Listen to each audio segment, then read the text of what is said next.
आप सभी को मेरा नमस्कार। मैं जिज्ञासा स्वागत करती हूँ आपका आपके अपने चैनल A1 नौकरी पर। आज हमारे हिंदी सीरीज़ की 14th क्लास है और आज का हमारा टॉपिक है समास। तो चलिए देखते हैं समास क्या होता है, समास के कितने प्रकार होते हैं। समास समास का सीधा सीधा मतलब होता है संक्षिप्तीकरण।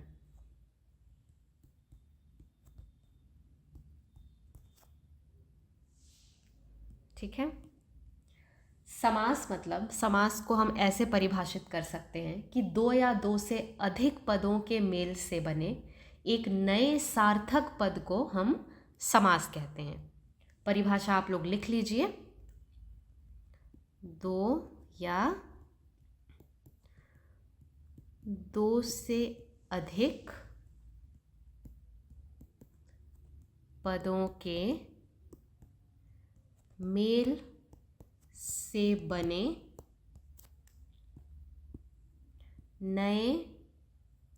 नया हो गया ये तो ना, नए सार्थक पद को हम समास कहते हैं।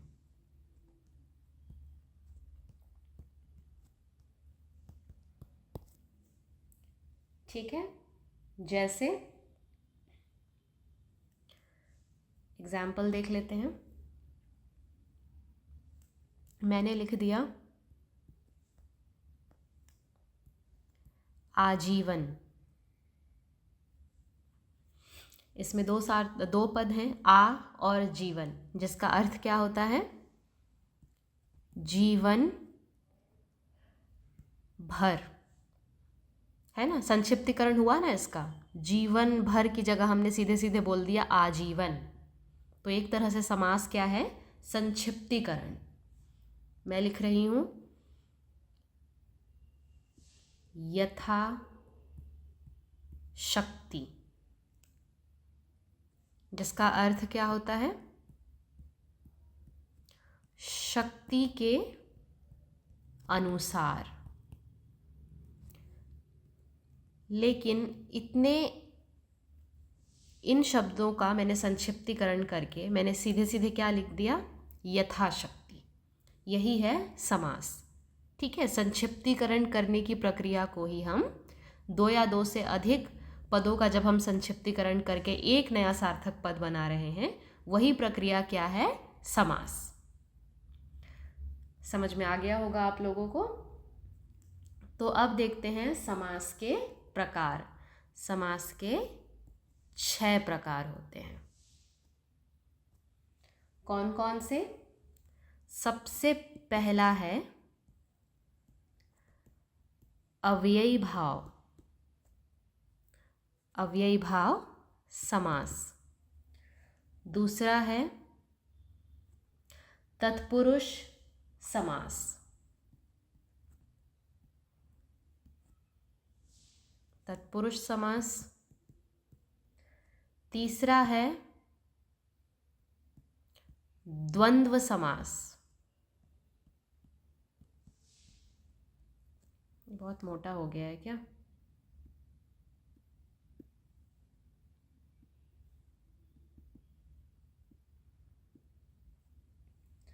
द्वंद्व समास।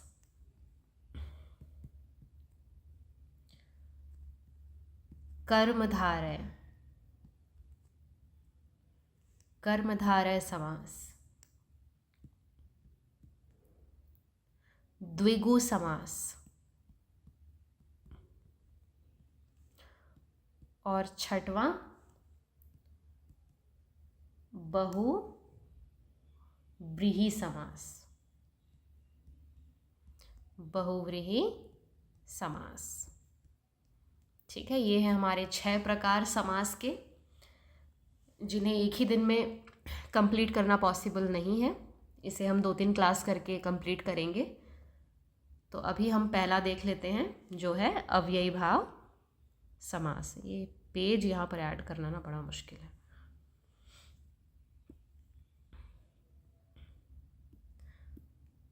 हमारा पहला समास अव्ययी भाव।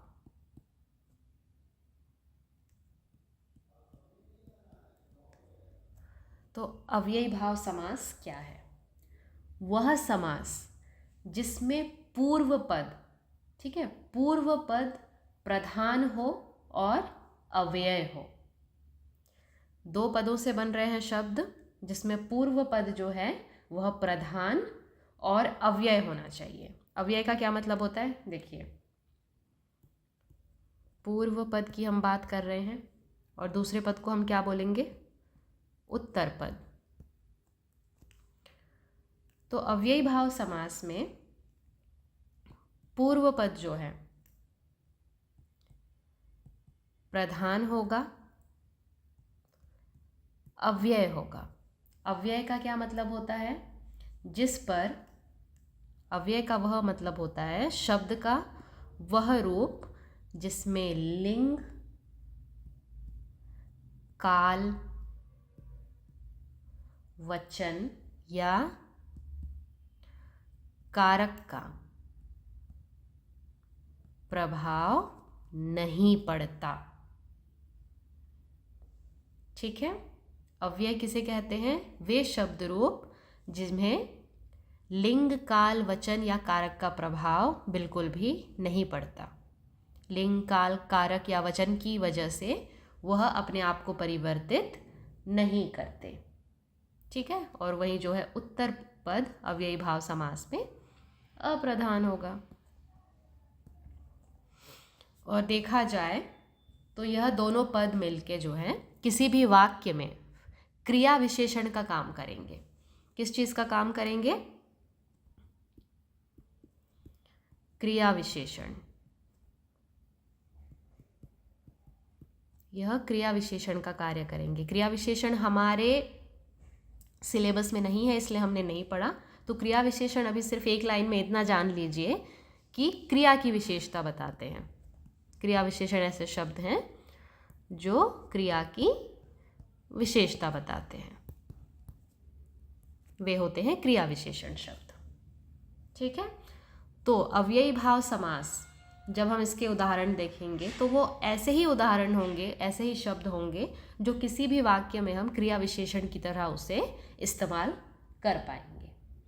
ठीक है, जैसे मैंने लिख दिया, मैं उदाहरण दे रही हूँ।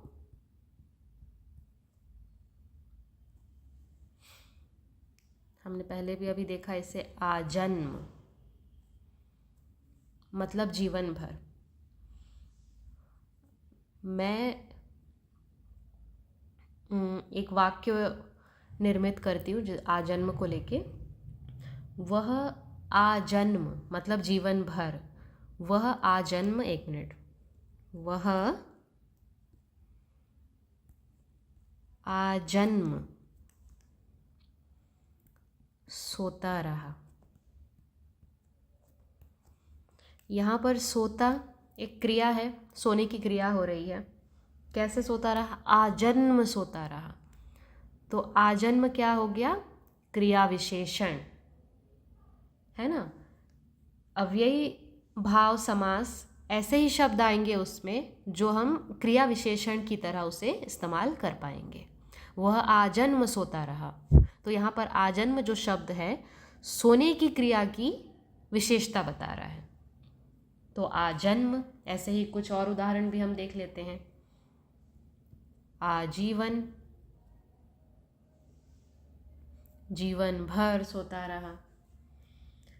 दिनों दिन,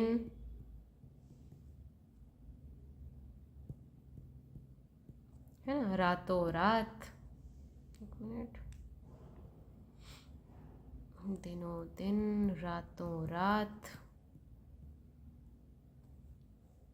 ठीक, ऐसे ही उदाहरण जो है अव्ययी भाव समास में आएंगे जो ज़्यादातर उपसर्ग से बने होंगे। तो हम देख लेते हैं कि कैसे कैसे जो शब्द हैं वो अव्ययी भाव समास के अंतर्गत आते हैं। तो उसमें पहला लिखिए, उपसर्ग से बने हुए शब्द। उपसर्गों से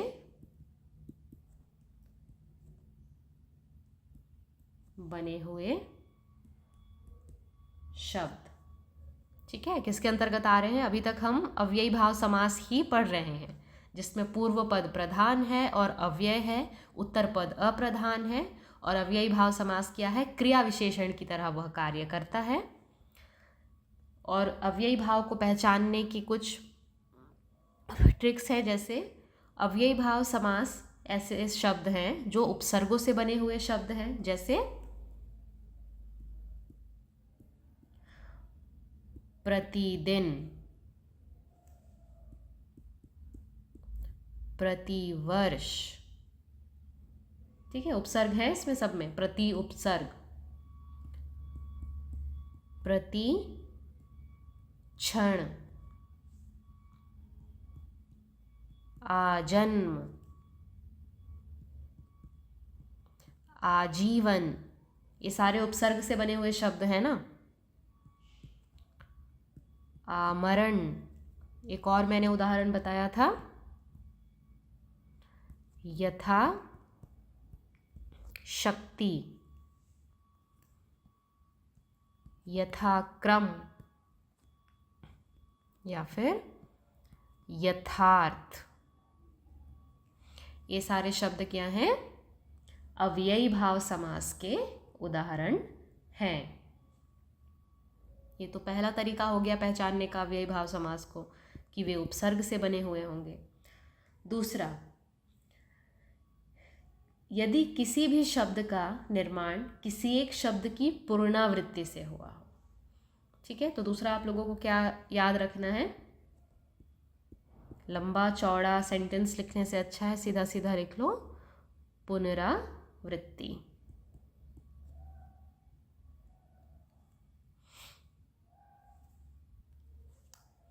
जैसे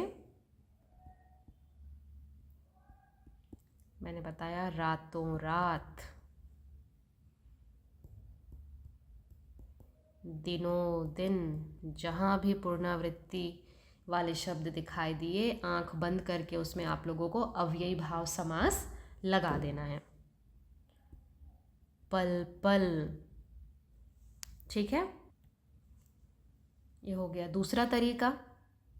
पहला था हमारा कि उपसर्गों से बने हुए होंगे, दूसरा है कि पुनरावृत्ति होगी शब्दों की। तीसरा तरीका, यदि किसी शब्द में भर शब्द का प्रयोग हो। ठीक है, भर शब्द आ रहा हो, जैसे दिन भर, रात भर, पेट भर, भर पेट, भरसक, भरपूर। जहाँ भी भर दिखाई दे रहा है वैसे शब्द अव्ययी भाव समास के उदाहरण हैं। ये तीसरा तरीका पहचानने का। चौथा तरीका, टेंशन मत लो, सारे समास में मैं इतने सारे तरीके नहीं बताऊंगी। ये आप लोगों को इसलिए बताया जा रहा है ताकि आपको पहचानने में आसानी ना हो, गलती ना हो, कहीं पर भी कन्फ्यूजन ना हो कि ये अव्ययी भाव समास है या नहीं है। ठीक है, यदि चौथा तरीका, यदि दो समान शब्दों के बीच में म या न आए। ठीक है, यदि दो समान शब्दों के बीच म या न आए, जैसे भागम भाग, म आया।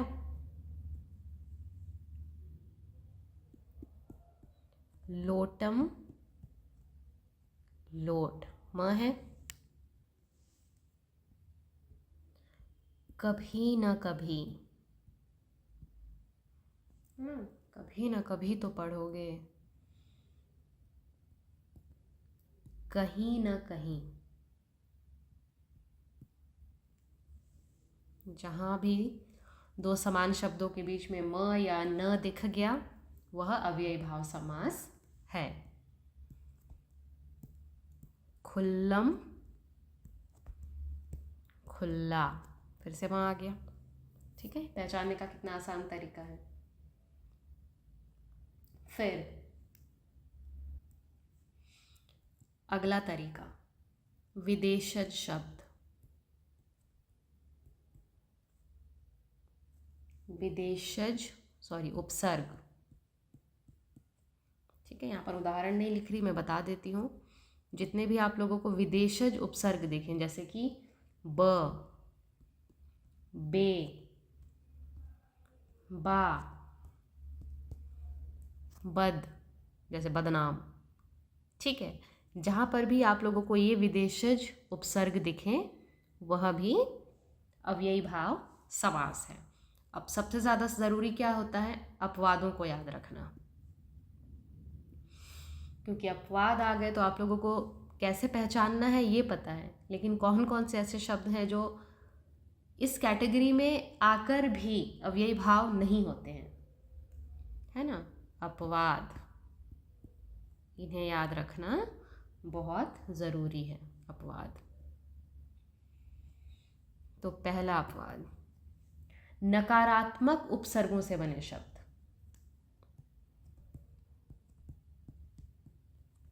नकारात्मक उपसर्ग वाले शब्द, वे नकारात्मक उपसर्ग कौन कौन से हैं? अ, अन, अन, न। ठीक है, जैसे अज्ञान,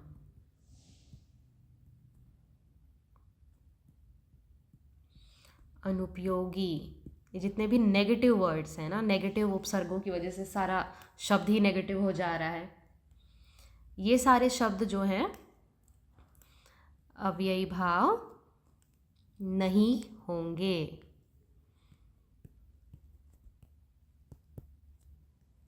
नहीं होंगे, काट लेना है ऐसे लिख के, ताकि पता हो क्या है, वो ना भी पता हो, लेकिन क्या नहीं है ये पता होना चाहिए। तो ये कहाँ चले जाएंगे? कहीं ना कहीं तो आते होंगे।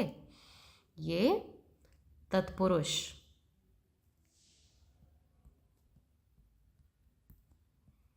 तत्पुरुष समास में चले जाएंगे। जितने भी नकारात्मक उपसर्गों से बने शब्द हैं वे तत्पुरुष समास के उदाहरण हैं। ये पहला अपवाद। दूसरा, यदि किसी पुनरावृत्ति वाले शब्द में घात प्रतिघात का भाव हो। ठीक है, पुनरावृत्ति भी हो रही है,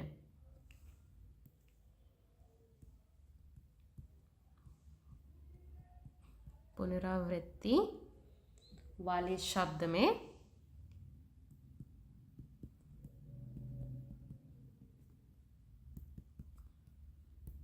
घात, घाट लिख दिया मैंने,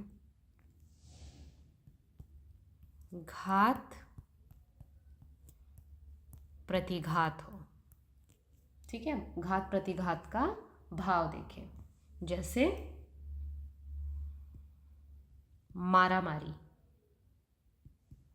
जब हम मारामारी बोलते हैं तो क्या हम ऐसे बता रहे हैं कि एक ही साइड वाले जाके मार रहे थे, मारामारी हो गया, तो जो सामने वाला जो है उसे कैसे समझेगा? उसको क्या भाव मिल रहा है कि हाँ, दो पक्ष में मारपीट हुई है ना? एक पक्ष में नहीं, दो पक्षों में मारपीट हुई है, मारामारी हुआ है, मुक्का मुक्की हुआ है, जूता जूती हुआ है, इसमें घात प्रतिघात हो रहा है। ठीक है, मारामारी, मुक्का मुक्की, कि आगे वाले ने मुक्का मारा तो सामने वाले ने उसको फिर मुक्का मारा, मुक्का मुक्की हो गया। जूता जूती। ठीक है, ऐसे पुनरावृत्ति वाले शब्द, पहले हमने देखा कि जो भी पुनरावृत्ति वाले शब्द होते हैं, जैसे रातों रात, दिनों दिन, पल पल, ऐसे सारे शब्द अव्ययी भाव समास के उदाहरण हैं। लेकिन ऐसे पुनरावृत्ति वाले शब्द जिनमें घात प्रतिघात का भाव स्पष्ट हो रहा है वे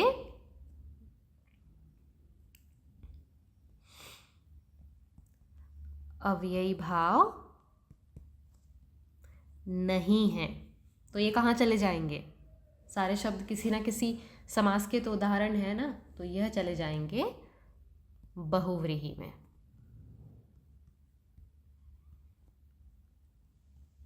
बहुव्रीहि वो हम आगे पढ़ेंगे जब इनकी बारी आएगी।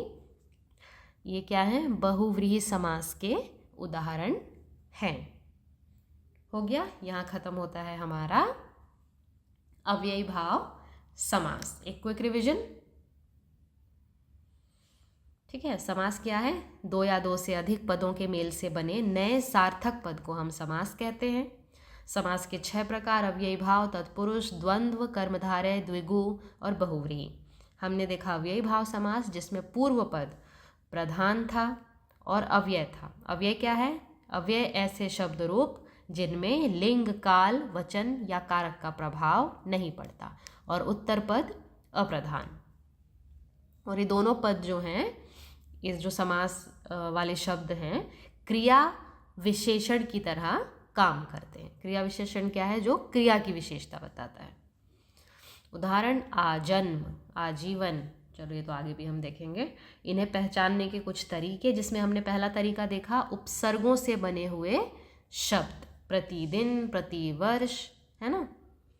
पुनरावृत्ति वाले शब्द, रातों रात, दिनों दिन, पल पल।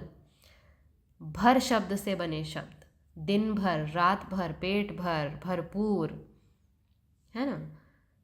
चौथा तरीका हमने देखा यदि दो समान शब्दों के बीच में म या न आ जाए, भागम भाग, लोटम लोट, ये आप लोगों को याद रखना है। और विदेशज उपसर्गों से बने शब्द, और वे विदेशज जो उपसर्ग हैं वो क्या हैं? ब, बे, बा, बद, ठीक। अपवाद क्या था? नकारात्मक उपसर्गों से बने शब्द, वे कभी भी अव्ययी भाव समास में नहीं होंगे, वे चले जाएंगे तत्पुरुष में। पुनरावृत्ति वाले शब्द में जब घात प्रतिघात का भाव स्पष्ट हो, मारा मारी, मुक्का मुक्की, जूता जूती, एक तरफ से घात हो रहा है तो दूसरी तरफ से प्रतिघात भी हो रहा है ना, वे भी अव्ययी भाव नहीं होंगे, वे होंगे बहुव्रीहि, ठीक। तो नेक्स्ट हमें देखना है, कलर चेंज करते हुए, तत्पुरुष।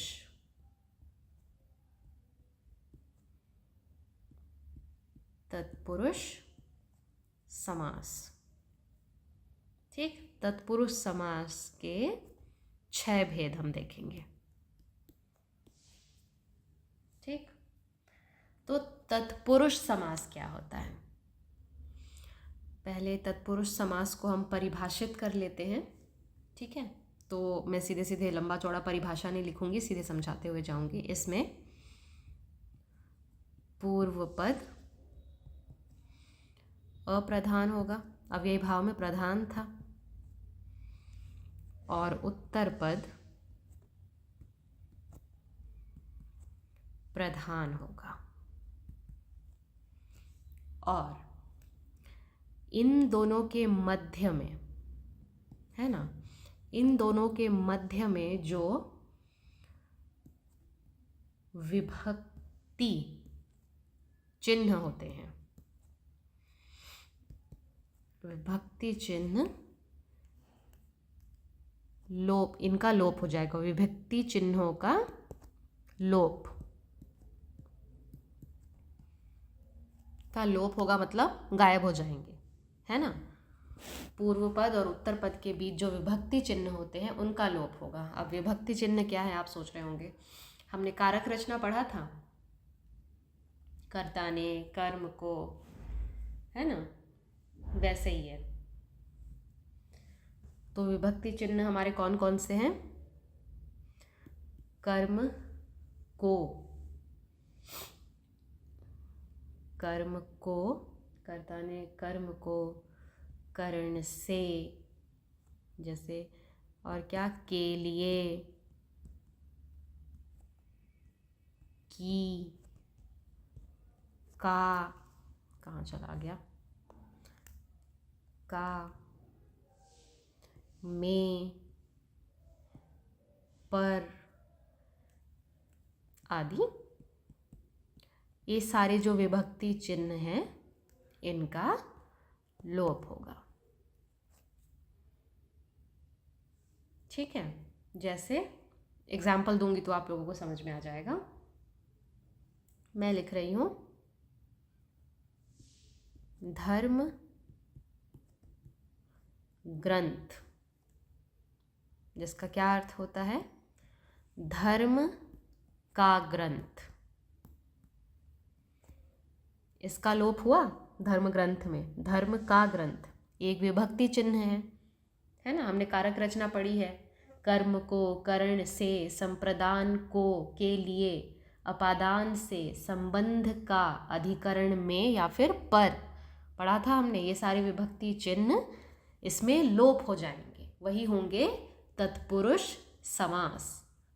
ठीक, एक और देख लेते हैं। अरे सॉरी, मैं टेक्नोलॉजी में थोड़ी सी डम हूँ, पता नहीं मुझसे क्या क्या क्लिक हो जाता है या इस टैब में प्रॉब्लम है, पता नहीं। एक और उदाहरण देख लेते हैं। दान वीर, दानवीर का क्या अर्थ होता है? दान में वीर। इसमें में का लोप हो गया है ना। जहाँ पर भी हमें दिखा, ऐसे शब्द दिखे जहाँ पर विभक्ति चिन्हों का लोप हुआ है, वे तत्पुरुष समास के उदाहरण हैं। अब हम देखेंगे इसके प्रकार। 6 प्रकार। कर्ता तत्पुरुष जैसा कुछ नहीं होता है ना, तो कर्ता को छोड़ देना, कर्म तत्पुरुष, कर्म तत्पुरुष, करण तत्पुरुष, संप्रदान तत्पुरुष,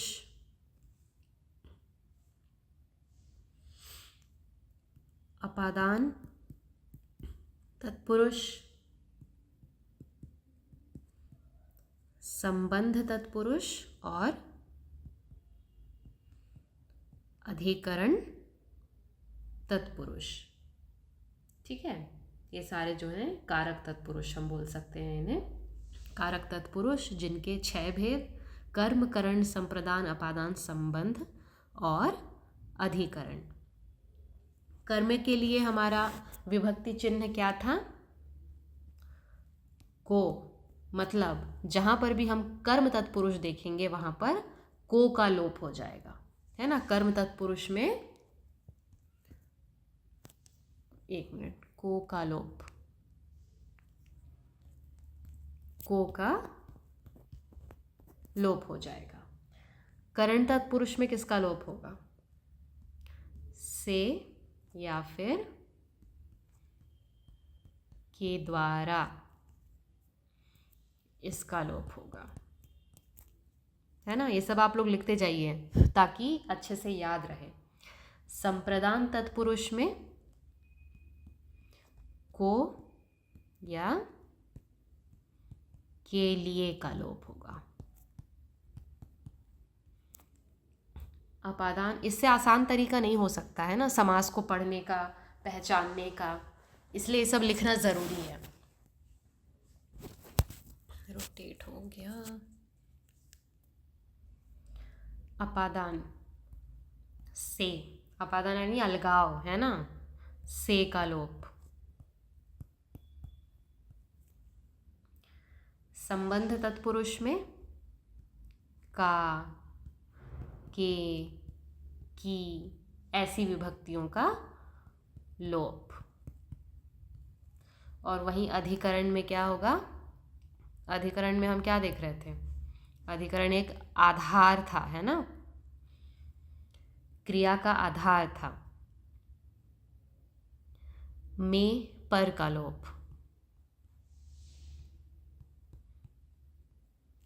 लोप।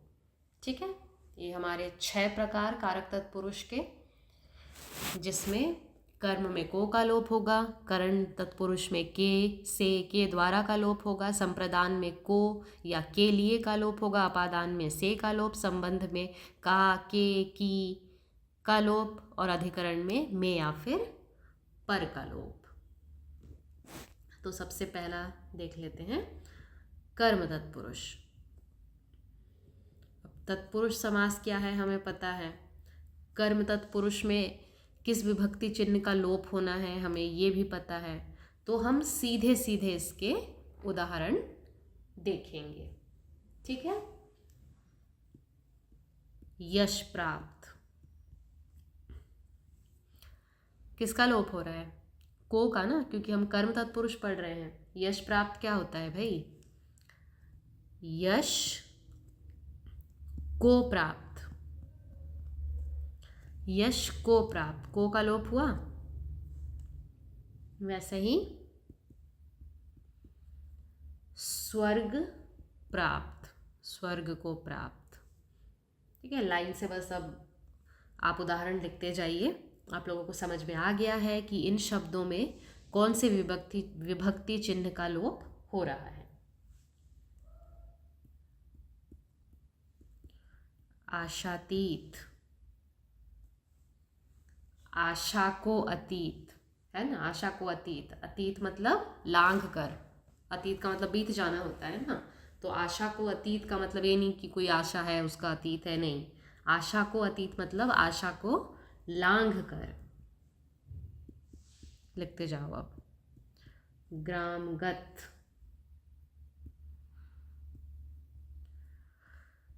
गगनचुंबी,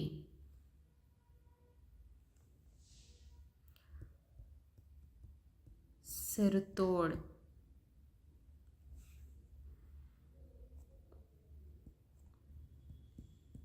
कमर तोड़,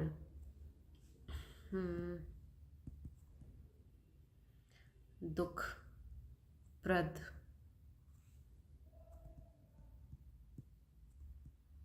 सुखप्रद, गृहागत, मनोहर, मन को हर, है ना, मनोहर, मरणासन्न। इतने उदाहरण काफ़ी हैं, काफ़ी तो होने चाहिए। मरणासन्न मतलब मरण को आसन्न, ठीक। ये हो गया कर्म तत्पुरुष। दूसरा क्या था हमारा? कर्ण तत्पुरुष। कर्ण तत्पुरुष में कौन सी विभक्ति चिन्ह का लोप होगा? से या फिर के द्वारा का लोप, ठीक है। तो सीधे सीधे हम इसके उदाहरण देखेंगे। ऋणग्रस्त, ऋण से ग्रस्त, है ना। रेखांकित, मैं सीधे सीधे अब लिखती जा रही हूँ और ज़्यादा मैं उदाहरण नहीं बताऊंगी, क्योंकि हम उदाहरण ही लिखते रहे तो पढ़ेंगे कब, बाकी के टॉपिक्स हम कब कंप्लीट करेंगे। रस भरा, ये भरा है ना, थोड़ी सी गलती हो गई है मुझसे। रस भरा। रोगग्रस्त, ऋणग्रस्त है तो रोगग्रस्त भी लिख लेते हैं। रोग से ग्रस्त। शोकग्रस्त,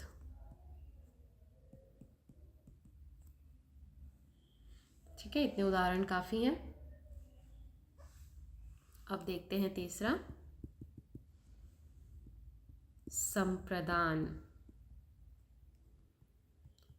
तत्पुरुष। संप्रदान कारक तत्पुरुष समास, जिसमें के लिए या फिर को, यही था ना। संप्रदान को या फिर के लिए।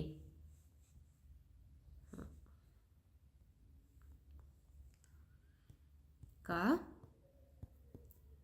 लोप।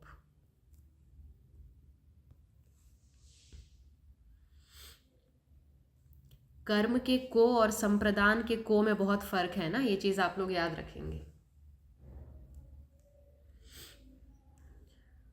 इसके उदाहरण देख लेते हैं। विद्यालय, विद्या के लिए आलय, मतलब विद्या का घर।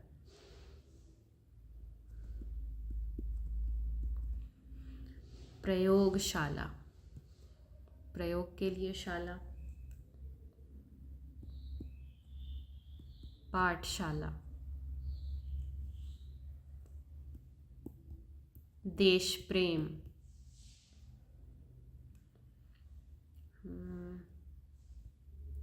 हथकड़ी,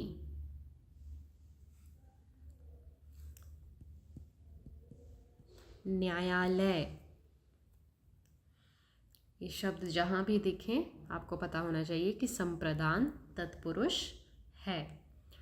और हो सकता है कि इतने डीप में जाकर आपसे ना पूछा जाए, सीधे सीधे ये इनमें से कोई भी एग्जाम्पल उठा के, चाहे वो करण का हो, कर्म का हो, या संप्रदान तत्पुरुष का हो, कोई सा भी एक शब्द उठा के ये पूछ ले कि तत्पुरुष समास है या नहीं, या कोई दूसरा समास है ना।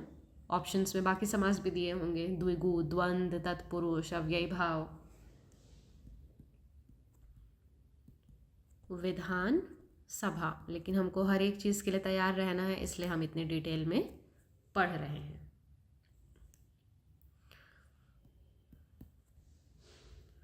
शिवार्पण, शिव को अर्पण। कृष्णार्पण, ठीक है। विवाह मंडल, विवाह मंडप, विवाह के लिए मंडप, ठीक है।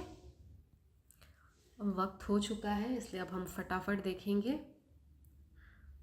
अब देखते हैं ये कौन सा था, तीसरा। चौथा अपादान, अपादान तत्पुरुष। अरे यार, जल्दी जल्दी में गलतियाँ होती हैं, इस चीज़ का आप लोग ध्यान रखें। अपादान कारक तत्पुरुष, जिसमें से, यानी कि अलगाव वाला से ना, ये मैंने बताया था आप लोगों को किसी क्लास में, इसका लोप होगा। जैसे रोग मुक्त, है ना, रोग से मुक्ति मिल रही है, अलगाव हो रहा है रोग से। जाति बाहिर,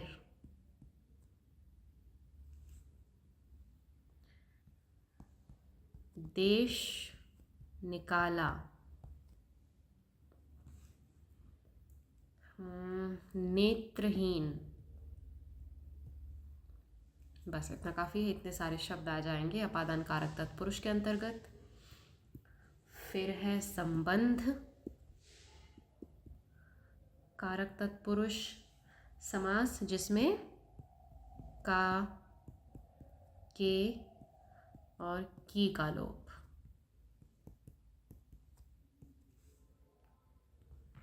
जैसे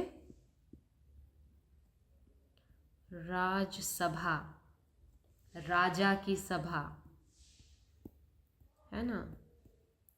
युद्ध क्षेत्र, युद्ध का क्षेत्र, इसको युद्ध के लिए क्षेत्र मत बना देना। जलधारा, जल की धारा। सेनापति, मतलब सेना का पति, ठीक है। राजकुमार, राजा का कुमार, है ना, राजा का बेटा। राजमाता, राजा की माता, ठीक। अब छठवां हमारा अधिकरण,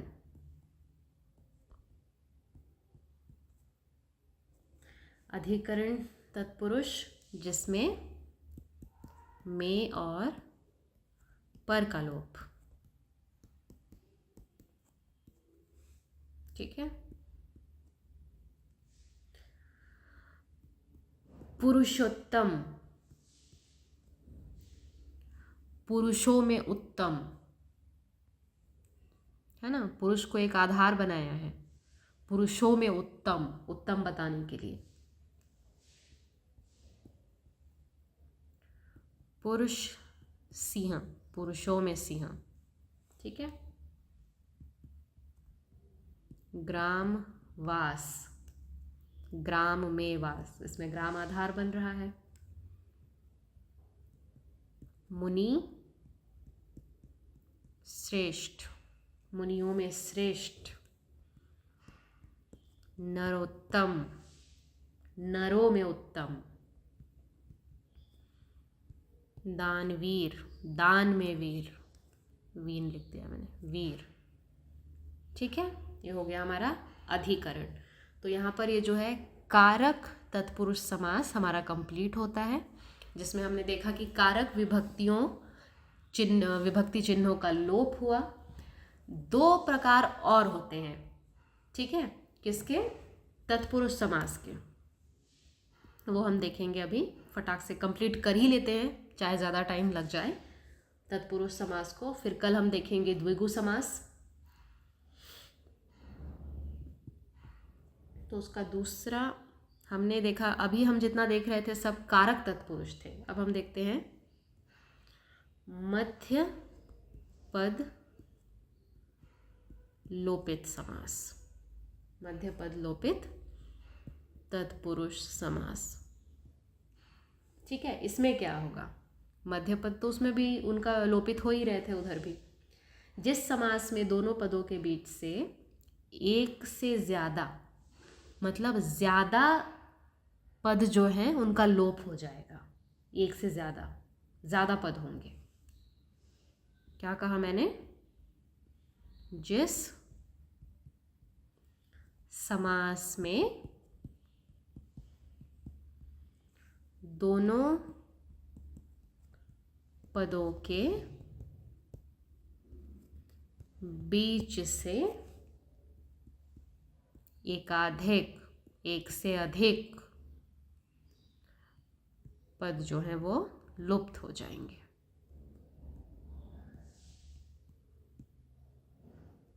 लुप्त होंगे, वह कहलाएगा मध्य पद लोपित तत्पुरुष समास। जैसे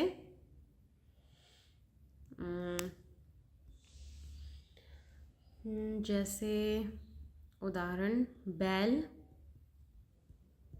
गाड़ी, बैलों द्वारा चलने वाली गाड़ी, है ना, बैलगाड़ी। बैलों की गाड़ी मत बना देना भाई, बैल का गाड़ी नहीं बनाते हैं, गाड़ी वो लकड़ी का ही होता है, लेकिन वह बैलों के द्वारा चलता है, बैलों द्वारा चलने वाली गाड़ी। इसमें जो इतना लंबा चौड़ा पद है, इतने लंबे जो 3 पद हैं उनका लोप हो गया। तो यह था बैलगाड़ी मध्य पद लोपित तत्पुरुष समास, ठीक है। तत्पुरुष समास से सीधे आपको समझ में आना चाहिए कि 2 पद होंगे जिनके बीच में कुछ पद होंगे, एक पद या एक से ज़्यादा पद, उनका लोप हुआ होगा, वो आ जाएंगे तत्पुरुष समास के अंतर्गत, वही है। और उनमें से एक है मध्य पद लोपित तत्पुरुष समास। इसके और उदाहरण देख लेते हैं हम। वनमानुष, वनमानुष, तो वन का मानुष नहीं, वन में रहने वाला मानुष, वन में रहने वाला मनुष्य, है ना। तो इतने पदों का जो है लोप हो गया। एक से ज़्यादा पद लोपित हो रहे हैं ना यहाँ पर, इसलिए उसे कहते हैं मध्य पद लोपित तत्पुरुष समास। मध्य पद लोपित तत्पुरुष समास यही है कि समास में दोनों पदों के बीच में एक से अधिक पद जो हैं वो लुप्त हो जाएंगे, उनका लोप हो जाएगा। ये था मध्य पद लोपित। और जल्दी से हम एक और देख लेते हैं। कारक विभक्ति चिन्हों के आधार पर हमने 6 देखे, फिर एक ये भी देखा हमने मध्य पद लोपित। अब नेक्स्ट है तीसरा समझ लो इसे। अब इसे जैसे प्रोनाउंस करना चाहते हो आप लोग, ये आपके ऊपर है। तत्पुरुष समास। मैं इसे नन तत्पुरुष समास कहती हूँ। ठीक है, ये ऐसे तत्पुरुष समास हैं जो नकारात्मक उपसर्गों से बने हुए होंगे। ठीक है, इनकी पहचान कैसे हम करेंगे? नकारात्मक उपसर्गों से बने होंगे। हमने पढ़ा था ये जब हम अव्ययी भाव पढ़ रहे थे कि जहाँ पर भी हमें नकारात्मक उपसर्ग दिखे वे आ जाएंगे तत्पुरुष समास के अंतर्गत, है ना। हमने स्पेसिफाई नहीं किया था कि नन तत्पुरुष में आएंगे। अब हमें समझ में आ गया किस में आएंगे, नन तत्पुरुष में। जैसे क्या क्या था? अज्ञान, अन्याय, अनुपयुक्त, अनबन, जहाँ भी नेगेटिविटी दिखाई दे रही है वे सब नन तत्पुरुष हैं। नास्तिक, अविद्या। ठीक है, जितने भी नकारात्मक उपसर्गों से बने शब्द हैं, नकारात्मक उपसर्ग कौन कौन से होते हैं? अ, अन, अन, न। ठीक है, वे सारे हो जाएंगे नन तत्पुरुष समास के उदाहरण। यहाँ खत्म होता है हमारा तत्पुरुष समास। ठीक है, आज हमने अव्ययी भाव पढ़ा और तत्पुरुष पढ़ा। कल हम देखेंगे द्विगु और उसके आगे जितना भी हो पाए हम कंप्लीट करेंगे। क्लास आज की काफ़ी लंबी हो गई, पर आप लोग पढ़िएगा ज़रूर। ठीक है, तो हम मिलते हैं अगली क्लास में। तब तक आप लोग अच्छे से पढ़ते रहिए। आप चैनल पर नए हैं तो चैनल को सब्सक्राइब करिए। वीडियो अच्छा लगा हो तो लाइक करिए और कमेंट में अपना फीडबैक भी ज़रूर दीजिए। Thank you. जय हिंद।